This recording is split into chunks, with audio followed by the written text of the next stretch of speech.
Hi everyone, I'm Summer Anderson, and I'm going to be speaking today about food security. What if you found out tomorrow that you were being laid off from your job?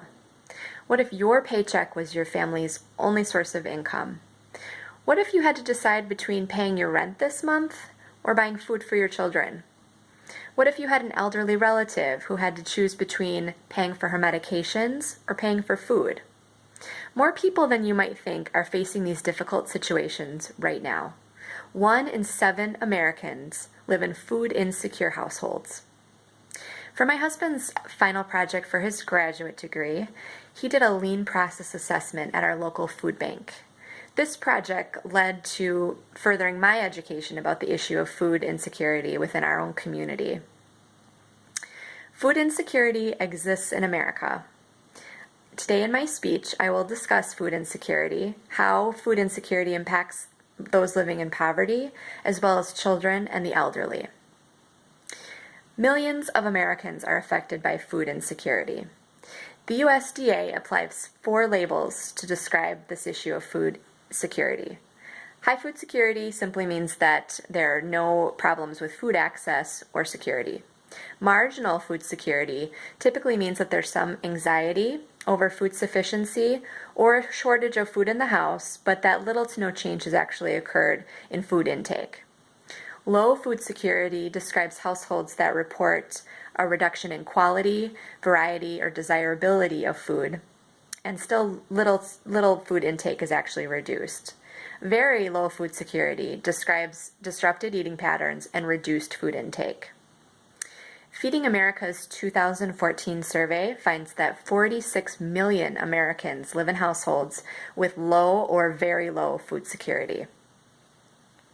Low wages, underemployment, and unemployment all contribute to low food security. Nearly 3/4 of people that live in low food secure households are living at or below the poverty line. People are often faced with the very difficult decisions of either paying for food versus other essentials like rent, utilities, or medications. Children are especially vulnerable to living in low food secure households. 12 million U.S. children are living in food insecure households right now. Infants and children that are growing up in these types of homes are vulnerable to poor health and stunted development.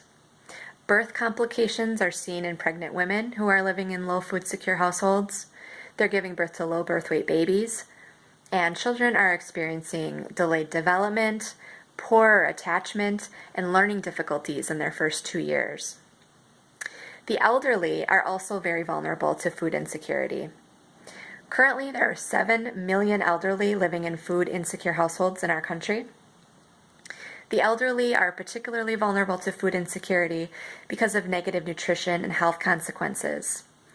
Low food insecure elderly are more at risk for developing health conditions such as diabetes, asthma, and heart problems.